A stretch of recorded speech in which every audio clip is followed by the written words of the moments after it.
Diriwayatkan kata Imam Qurtubi dalam sebuah khabar, dan khabar berarti juga sebuah riwayat, bahwa salah seorang Nabi pernah berkata kepada malaikat maut alaihimussalam, "Tidakkah kamu punya seorang delegasi yang kamu suruh datang mendahuluimu supaya manusia bersiap-siap menyambut kedatanganmu?"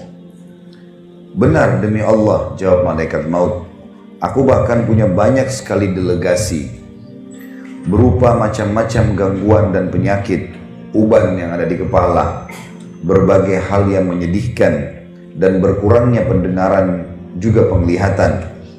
Jika orang yang ditimpa hal-hal tersebut tidak mau sadar juga dan tidak mau bertaubat, maka tak kala aku datang hendak mencabut nyawanya, aku menyeruhnya, 'Bukankah aku telah mengirim terlebih dahulu kepadamu delegasi demi delegasi dan peringatan demi peringatan? Aku adalah delegasi terakhirmu. Tidak ada lagi yang lain sesudahku, dan aku adalah peringatan terakhir. Tidak ada lagi peringatan lain sesudahku. Tidak ada satu hari pun di mana matahari terbit dan terbenam, melainkan malaikat maut menyeru, 'Hai orang-orang yang telah berumur 40 tahun, inilah saatnya kalian mengambil bekal.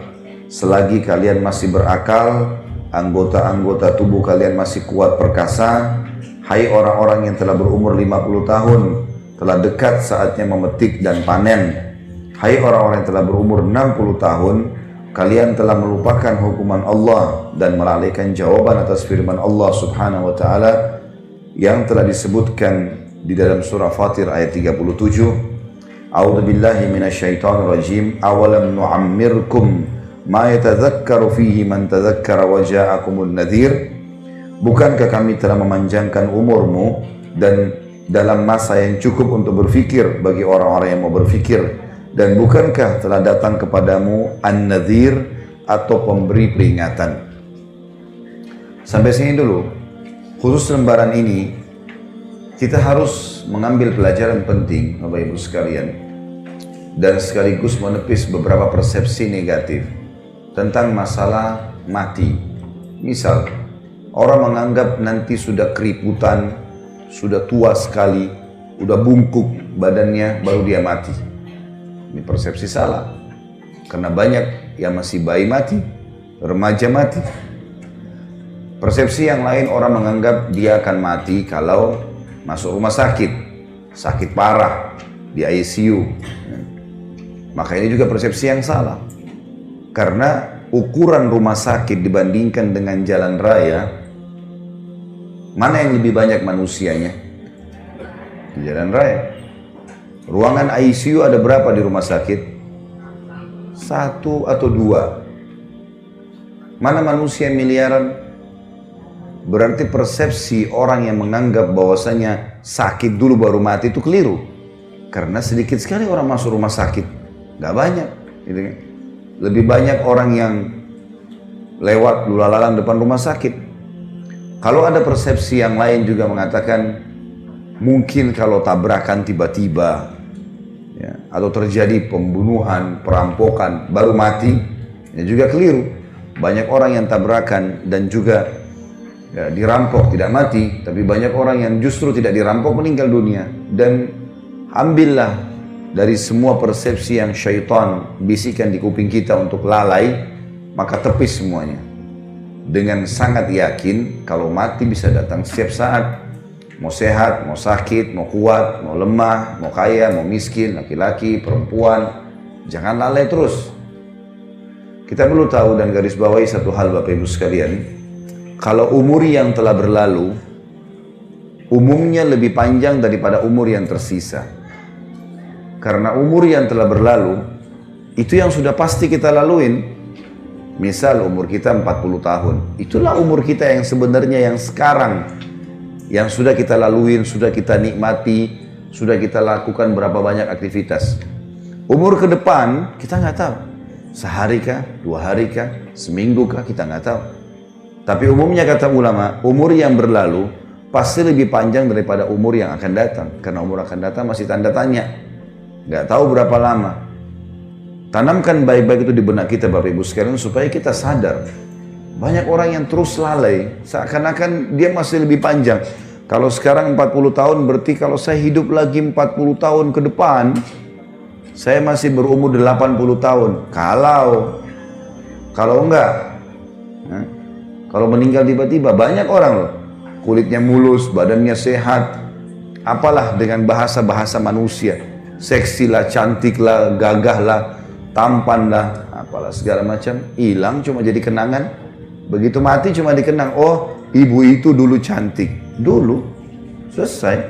Sekarang udah dimakan oleh tanah pipinya, gitu kan, udah nggak ada lagi, gitu kan. Oh dulu ibu itu suka datang ke salon ini, dulu, gitu. Orang cuma mengenang begitu. Oh ini sepatunya dia, oh ini tasnya, oh ini tempat duduknya di majelis taklim. Orang cuma kenang. Orang cuma kenang begitu. Tetap kita secara pribadi yang akan menghadapinya.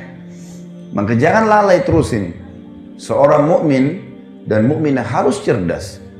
Dari perbuatan bermanfaat apa ke perbuatan bermanfaat apa. Gak ada gunanya kita lalai. Karena tidak ada waktu ini. Kita sedang berpicu dengan waktu. Jangan terus-menerus mengiyakan syaitan sampai kapan.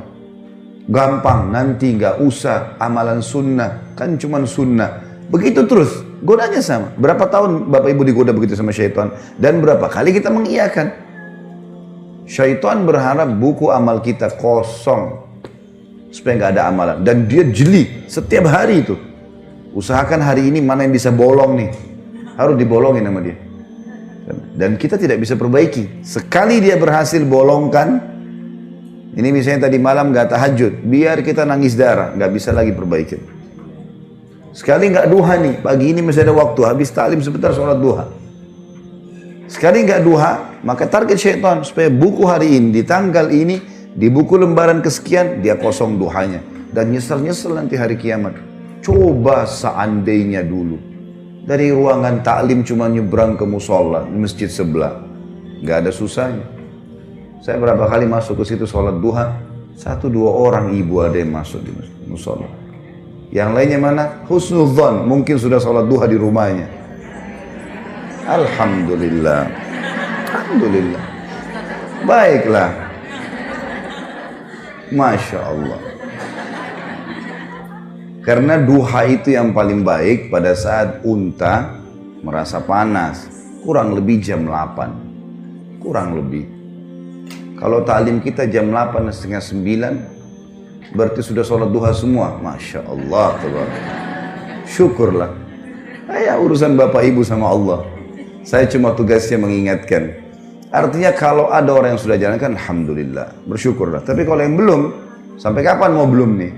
Sampai kapan nggak mau? Dan apa alasannya? Malas saja. Karena malas, karena semua bisa, tinggal wudhu, tinggal sholat. Syaitan bisikin, oh duha panjang tuh, 8 rakaat. 12 rakaat. Coba dulu, lakukan dulu sholat. Lakukan dulu, gulirkan. Karena syaitan akan kesulitan menggoda kita, Bapak Ibu sekalian, kalau kita sudah memicu gas ibadah. Seperti orang kalau sudah mulai, enggak, saya programin, mulai besok saya nggak boleh luputkan duha.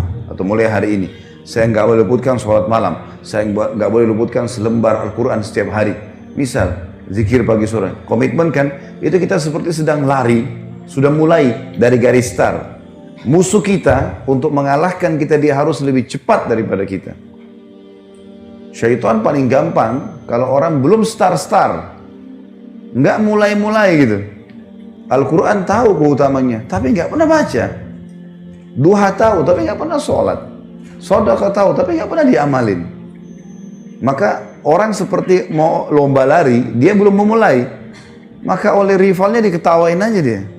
Gampang orang ini. Tapi kalau kita sudah mulai programkan, kita seperti lagi lari. Speed kita 30, musuh kita syaitan harus 40 untuk ngalahin kita. Kalau dia 30 juga bersaing, nggak bisa ngalahin kita dia. Karena kita sudah mulai. Maka memulai dulu. Mulai, lakukan, programkan. Jangan lalai terus, seperti itulah. Delegasi-delegasi yang dari malaikat maut sudah banyak. Dijelaskan dalam paragraf ini. Adanya uban, mulai melemah, tidak seperti dulu lagi. Penglihatan, pendengaran. Enggak Ustaz, saya masih kuat semuanya.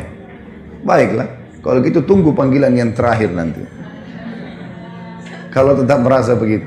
Tiba-tiba nanti datang malaikat maut baru nyesel. Coba dulu ya. Nah, coba dulu nggak ada gunanya.